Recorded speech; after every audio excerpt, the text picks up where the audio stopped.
omunye athi hhayi yena uyasebenza kodwa manje imali akayiboni. Ngazi ukuthi uholethwa kunamazinga adla imali nje, akazi ukuthi imali iphelelaphi. Mhlawumbe awukazi nakhe kodwa mhlawumbe into eyenzakalayo le busuku mawulele uyaphupha, mhlawumbe busuku mawulele uphupha ngathi uthi wenza ucansi. Ucansi liwumlingo omkhulu kakhulu la emhlabeni, lujule kakhulu ucansi. Ucansi liyinto engacishe kube iyona impela edala ukuthi leyo mali yakho leyo othi awuyiboni ukuthi iphelelaphi. Ngacishe libe imbangela lolu cansi lwenza ebusuku nale ntombazana noma nalo muntu wesimame noma ngabe nalo muntu wesilisa noma ngabe ubani.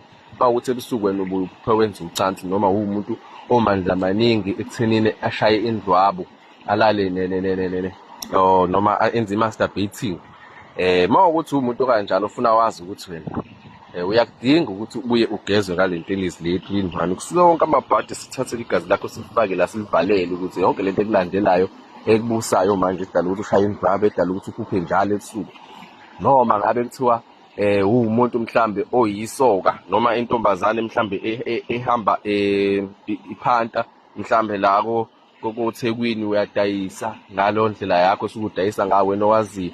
Labantu laba besilisa lokulala nabo noma wena muntu wesilisa lokulala nabantu besifazane, bonke labantu laba njengoba ubafaka la phezulu kwakho, ubabeka phezulu kwesifuba sakho noma ulala nabo ubafaka phansi kwesifuba sakho, labo bantu labo basuke ey'nkingeni zabo, ey'ntweni zabo wena ongazazi futhi ongahlangani nazo. Mhlawumbe uphuma kubulala umuntu, mhlawumbe omunye usazilile, wena uzolala nomuntu osazilile usanda kushonela, ukhipha amabhadi ngawe, uyabo. Wena ubutha yonke-ke lento lengasile, ubutha yonke lento. Emhlabeni siphila nje, siphila kanjalo, angeke uze ukubalekele lokho.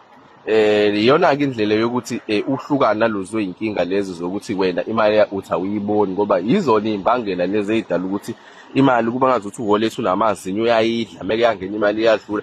Uyasebenza, uyahola, uhola kahle, kodwa manje awunawo ngisho umbhede, awunawo mhlambe ngisho indlu yokulala, usalala endlini enkulu. Yini imali awuyiboni? Hhayi ngoba mhlambe uzenzisa. Omunye akaphuzi ngisho ukuphuza, omunye akabhemi ngisho ukubhema, kodwa akanalutho. Yini? Ilento embusayo, ngoba into meke yakulala ebusuku yakubusa kahle hle, noma ngabe yini eyenzakala empilweni yakhe iyadlula wena, into enhle eyinhlanhla iyadlula ingezi kuwena, iye le kumnikazi lo okubusayo, iye kwinkosi yakho, ngoba phela isuke kuseyinkosi yakho lesilwane. Ngesikhathi ebusuku ulokuphupha wena senze ucansi, suke simunce, sithathe sitshontshe, sithathe yonke le energy yey'nhlanhla zakho, uyabo. Okusho ukuthi wena awusenanhlanhla, wena awusananto yokwenza ngisho ungathandaza uze ukhale, angeke amazwi akho afinyelele la yakhona. Ngoba yini? Kunomuntu la ovimbayo, okubusayo, oyisilwane noma omoya emibi.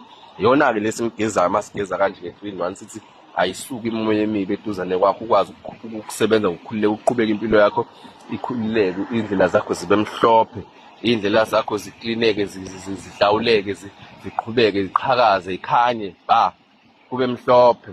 Uholetha wakho lokuqala usimame kancane, ufuna ukuqumba, ungathi uma ungena imali iyaphuma, ubazi ukuthi uyifake yaphuma ngezansi. Ngoba into ekhona leyo, bazalwane, siphila nabo abantu abaney'nkinga zokuthi iy'mali zabo ayihlali ku-wallet, ziyaphela, imali yabo idliwe ubala. Omunye azashawe, azathukwe, azacindezele ngamagama abuhlungu, kanti cha Nkosi yami, inkinga nje isekuthenini kunento angayazi ecashile la yena elala naye, emhlukumezayo, emsebenzisayo ukuze ithathe zonke iy'nhlanhla zayo. Ngoba isiyinkosi yakho, uma siyinkosi yakho ngisho ungasho inkosi ikubusise, kodwa inkosi ikubusise uyahamba uya kuyona, awuzi nhlobo kuwena. Uma ngathi kuthi uyangisiza nje, ngithi awu ngiyabonga, inkosi ikubusise, waze wangisiza. Lo nkosi ikubusisa akuwona nowakho, owalento ekubusayo.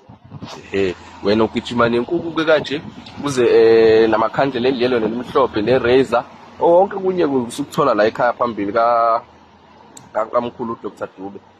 Okunye usukuthola la phambili.